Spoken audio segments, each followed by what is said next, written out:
తిరుమల తిరుపతి గుడి తలుపులు తెరిచాక లోపలికి వెళ్లే ఆ మొదటి వ్యక్తి ఎవరో తెలుసా?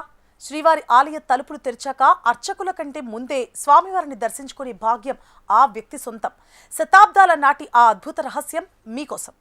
తిరుమల తిరుపతి అంటేనే ఒక అద్భుతం. ప్రపంచంలోనే అత్యంత సంపన్నమైన, రోజుకు లక్షలాది మంది భక్తులతో కళకళలాడే మహాపుణ్యక్షేత్రం ఇది.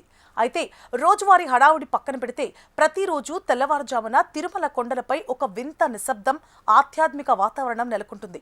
సరిగ్గా తెల్లవారుజామున 2:20 సమయంలో తిరుమల గర్భగుడి పరిసరాలు పూర్తిగా చీకటిలో మునిగిపోయి ఉంటాయి. ఆ సమయంలో ఆలయ ప్రధాన ద్వారం దగ్గర ఒక అద్భుతమైన ఘట్టం ఆవిష్కృతమవుతుంది.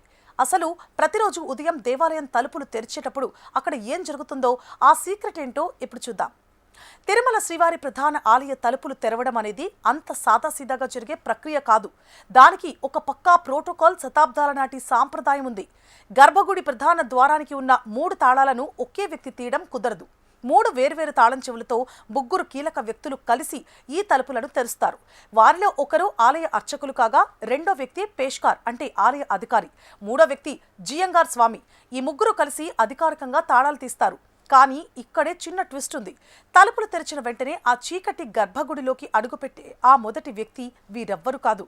తలుపులు తెరిచాక లోపలికి వెళ్లే మొదటి వ్యక్తి ప్రధాన అర్చకుడు కాదు, జియంగార్ అసలే కాదు. ఒక సామాన్య యాదవ వంశస్థుడు. అందరికంటే ముందుగా లోపలికి అడుగు పెడతాడు. ఆయన్నే భక్తులు, ఆలయ సిబ్బంది గౌరవంగా సన్నిధి గొల్లా అని పిలుస్తారు. కాగడా వెలిగించి ఆ వెలుగులో చీకటి గర్భగుడిలోకి ఆయన మొదట వెళతారు.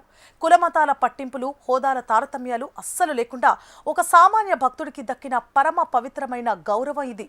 స్వామివారిని ప్రతిరోజు ఉదయం పూట చూసే మొదటి అదృష్టవంతుడు ఈ సన్నిధి గొల్లనే కావడం విశేషం. ఇంతకీ ఒక సామాన్య యాదవుడికి ఈ అరుదైన భాగ్యం ఎలా దక్కింది అనే డౌట్ మీలో చాలా మందికి రావచ్చు. దీని వెనుక ఒక ఆసక్తికరమైన పురాణ గాథ ఉంది. శతాబ్దాల క్రితం స్వామివారు ఈ తిరుమల కొండలపై వెలిసిన కొత్తలో ఆయనను మొదట గుర్తించి సేవ చేసింది యాదవ వంశానికి చెందిన ఒక సామాన్య వ్యక్తి. ఆ భక్తికి మెచ్చిన కలియుగ దైవం శ్రీ వెంకటేశ్వర స్వామి ఆనాడు ఒక అద్భుతమైన వరం ఇచ్చారు. ప్రతిరోజు ఉదయం నా మొదటి దర్శనం మీ వంశస్థులకే దక్కుతుంది అని స్వామివారు ఆనాడు మాట ఇచ్చారని చరిత్ర చెబుతోంది. భగవంతుడు తన భక్తునికిచ్చిన ఆ మాటను శతాబ్దాలు మారుతోన్న తిరుమల తిరుపతి దేవస్థానం నేటికీ పాటిస్తోంది.